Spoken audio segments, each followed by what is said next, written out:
وہ بھیگا. اس کے بعد گڑیا بولی کہ اب ہم جا رہے ہیں, کل آئیں گے, کل پھر ملنا. کہا ہاں. واپس گئے. ابو بکر نے کھڑے ہو کے پوچھا, ہے رسول اللہ وہ پاگل تھی, آپ اس کی باتوں میں کیوں لگ گئے؟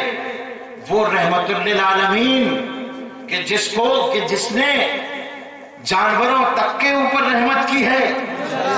تڑپ کے بولا ابو بکر, اگر میں محمد جس کو عالمین کے لیے رحمت بنا کے بھیجا گیا ہے اس بڑھیا کا دل نہ رکھتا تو اور کون رکھتا؟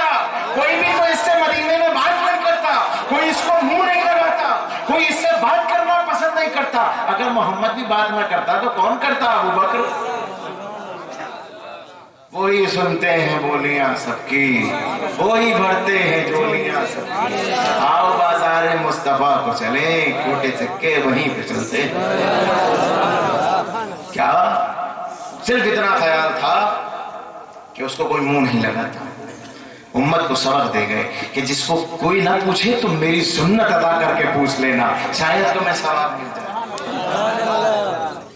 پڑوسیوں کا حقوق آپ کو بتا کے گئے, صفائی کے لیے آپ سے کہہ کے گئے, تعلیم کے لیے لوگ کہتے ہیں تعلیم حق ہے, ہمارا حق ہے, اچھی ہوا میں سانس لینا ہمارا حق ہے, لائٹ حاصل کرنا ہمارا حق ہے, ہندوستانی شہری ہونے کی حیثیت سے ہمارا یہ حق ہے کہ ہم ووٹنگ کریں, ووٹر بنیں, پرائم منسٹر چنیں, اپنا پردھان منتری چنیں, ہمارا حق ہے. تو جس طرح یہ سارے حقوق ہیں اسی طرح تعلیم حاصل کرنا بھی ہمارا حق ہے. رسول کہتے ہیں حق نہیں ہے, تعلیم حاصل کرنا تمہارا فرض ہے.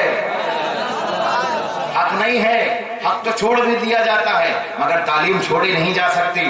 اس لیے کہ تم اپنے پیدا کرنے والے کو کیسے پہچانو گے, تم اپنے بنانے والے کو کیسے پہچانو گے؟ اگر تم تعلیم حاصل نہیں کرو گے تو تم کو یہ کیسے پتا چلے گا کہ یہ زمین و آسمان, یہ چاند اور سورج کی گردش, یہ ستاروں کا نکلنا, یہ ہواؤں کا چلنا, یہ موسموں کا بدلنا یہ کس نے کیا ہے؟ جب تک تم تعلیم یافتہ نہیں ہوگے, جب تک تم قرآن نہیں کھولو گے, جب تک تم سطر نہیں پڑھو گے تو تم کو کیسے پتا چلے گا کہ یہ پہاڑ کیسے کھڑے ہوئے ہیں, یہ ندیاں کیسے بہ رہی ہیں؟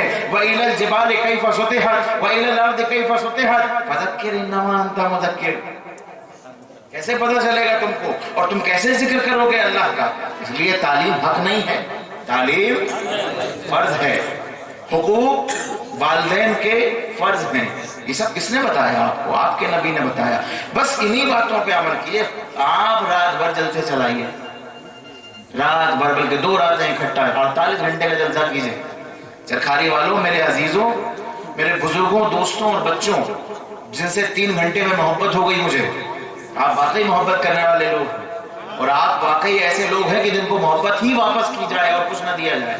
تو میں آپ سے یہ کرنا چاہتا ہوں کہ آپ بالکل جلسے کیجیے جتنے چاہیں, مگر یہ سوچئے کہ پڑوس میں جو غریب آدمی لیٹا ہوا ہے بیمار, اس کو تکلیف تو نہیں ہو رہی.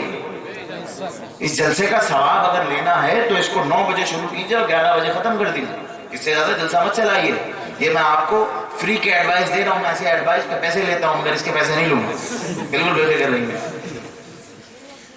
اور میں آپ سے عرض کروں کہ تعلیم کی طرف توجہ دیجیے. دوسری بات, کاروبار کی طرف توجہ دیجیے. آپ کا جو معاشرتی نظام ہے نا اس کو سدھاریے, آپ کا جو کاروبار ہے نا اس کو سدھاریے. اب آپ کہیں گے مولانا کاروبار کی باتیں کر رہے ہیں, مولانا بزنس مین ہو رہا بھائی. ہاں بالکل ہو رہا ہوں, بالکل ہو رہا ہوں. رسول کی سنت ہے کاروبار کی. سارے لوگ بیٹھے ہوئے غلہ بیچ رہے تھے, نہیں سمجھے؟ سارے لوگ بیٹھے گیہوں بیچ رہے تھے. ایک بیچنے والا کہتا ہے کہ یہ گیلے گیہوں ہیں اس کا پیسہ کم ہے, یہ سوکھے گیہوں ہیں اس کا پیسہ زیادہ ہے. لوگوں نے پوچھا ایسا کیوں ہے؟ کہا گیلے گیہوں ہیں اس لیے یہ زیادہ چڑھیں گے, یہ سوکھے ہیں اس لیے کم چڑھیں گے. آپ اس کا پیسہ کم دیجئے, اس کا پیسہ زیادہ دیجئے. لوگوں کی بھیڑ لگ گئی. بیچنے والا جو صبح سے بیٹھا ہوا تھا اس کا غلہ نہیں بکا.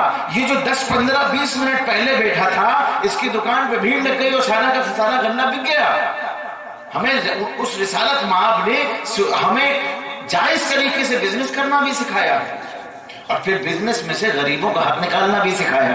ہمارے پاس دعا کے لیے مت آیا کیجئے, مولانا انفاس الحسن صاحب کو تنگ مت کیا کیجئے. کہ حضرت تعویذ دے دو، نہیں، زکوٰۃ نکالیے، تعویذ کی ضرورت ہی نہیں، ماں باپ کی خدمت کیجئے، تعویذ کی ضرورت ہی نہیں، بھائیوں کا ادب کیجئے، بڑوں کا، چھوٹوں پہ شفقت کیجئے، اللہ آپ پہ بھی شفقت کرے گا۔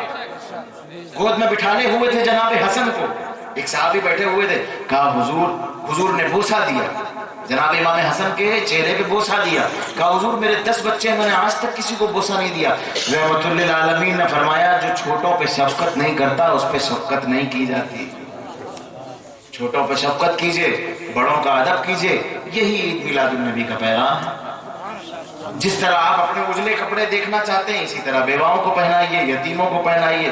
10 روپے اللہ آپ سے نہیں مانگتا، 2.5 روپے مانگتا ہے، صرف 2.5 روپے۔ کتنے روپے؟ 2.5 روپے، 100% میں سے 2.5% اللہ کو دیجئے، عیش کی کاٹ کے، بالکل عیش کی، میں گارنٹی لیتا ہوں اس بات کی۔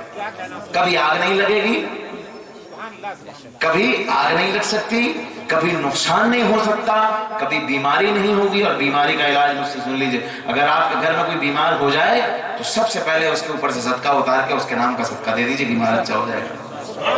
اب میں آپ کو اپنا ایک واقعہ سنا دوں اگر آپ چاہیں تو۔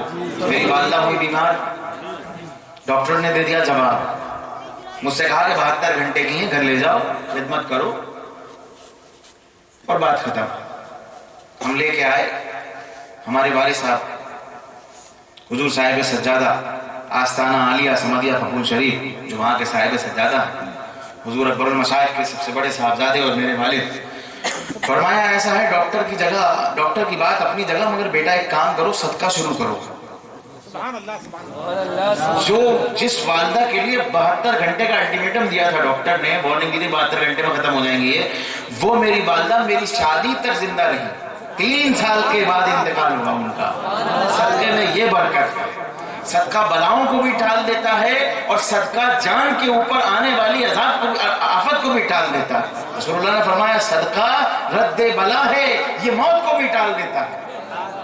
اللہم صلی علی محمد وآل محمد کما صلیت علی ابراہیم وعلی آل ابراہیم فی العالمین انک حمید مجید۔ آپ سے مل کے واقعی اچھا لگا، مجھے بہت اچھا لگا۔ میں پھر کسی دن انشاءاللہ بغیر پروگرام کے آؤں گا دن میں، اور آپ سے ملاقات کر کے، صرف ملاقات کرنے آؤں گا، بس آپ سے صرف ملنے آؤں گا، ملوں گا اور واپس چلا جاؤں گا۔ کسی دن پھر رہی انشاءاللہ، بہت دیر ہو گئی، 3 بج گیا، آپ کو بھی گھر جانا ہے اور مجھے بھی گھر جانا ہے۔ آپ کا گھر تو قریب میں ہے، 5 منٹ میں پہنچ جائیں گا، میرا گھر بہت دور ہے، اور میں نے ابھی کھانا بھی نہیں کھایا، بھوک لگ رہی، مجھے چائے بھی پینا ہے۔ میرے لیے سب لوگ دعا کیجیے گا۔ آپ سب لوگ مجھ سے دعا کے لیے کہتے رہتے ہیں، میں آج آپ سے اکیلے انسان کے لیے دعا کے لیے کہہ رہا ہوں، میرے لیے ایک ایک آدمی دعا کرنا بھائی، جو راٹ والے بیٹھے ہوئے ہیں بھائی، یہ حاجی مجیب بیٹھے ہو، یار وہ طارق نہیں بیٹھے گئے، طارق بھائی کہاں ہیں؟ آؤ بیٹھے ہیں، بڑی لمبی ڈاٹی تم نے ہے ماشاءاللہ، ابھی تک بیٹھے ہو۔ سب لوگ میرے لیے دعا کیجیے گا، چرخاری والے ہیں، حافظ صاحب علماء اکرام، سب سے گزارش ہے میرے لیے دعا کیجیے گا، میری کچھ پریشانیاں ہیں وہ حل ہو جائیں، اور اللہ رب العزت آپ کو اپنی پناہوں میں رکھے، اپنی حفاظت میں رکھے، پروردگار آپ کو بہت ساری نعمتوں سے نوازے۔ جو کچھ کہا، سنا، بیٹھے، آئے اور غلطی ہوئی اس کی ہم معافی چاہتے ہیں، اللہ رب العزت سے آپ کو گواہ بنا کے استغفر اللہ ربی من کل ذنب واتوب الیہ، وآخر دعوانا ان الحمد للہ رب العالمین۔ السلام علیکم ورحمۃ اللہ وبرکاتہ، والسلام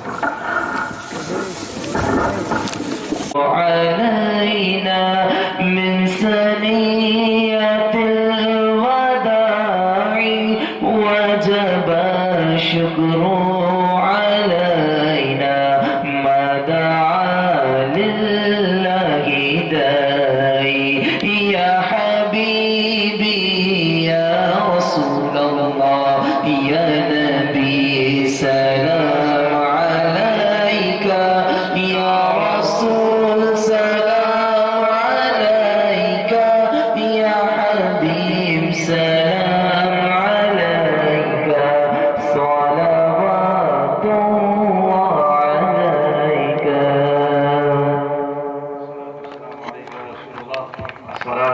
رب العالمين الرحمن الرحيم مالك يوم الدين إياك نعبد وإياك نستعين اهدنا الصراط المستقيم صراط الذين أنعمت عليهم غير المغضوب عليهم ولا الضالين آمين۔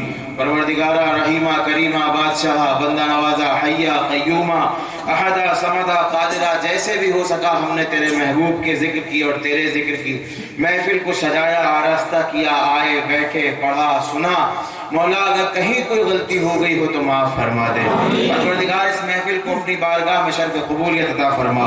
اس میں ہونے والے ذکر و اذکار کے ثواب کو جناب رسول کریم علیہ وآلہ بیت اطہار کی بارگاہ میں نظر پہنچا۔ تمام صحابہ اور صحابیات کو اس کا ثواب پہنچا۔ کل امت محمدیہ اور تمام انبیاء و مرسلین کو اس کا ثواب نظر پہنچا۔ عالیہ سمدیہ اور دنیا میں جتنی بھی خانقاہیں ہیں، جتنے بھی مراکز ہیں اہل سنت والجماعت کے، مولا ان سب پہ اپنا کرم فرما۔ تمام دنیائے انسانیت اس وقت تڑپ رہی، مولا ربیع الاول شریف کے خاص موقع پہ اپنا کرم فرما۔ آمین۔ اللہم ربنا تقبل منا انک انت السمیع العلیم وتب علینا انک انت التواب الرحیم۔ جب دبے واپسی ہو یا اللہ لبے ہو لا الہ الا اللہ محمد الرسول اللہ صلی اللہ علیہ وسلم۔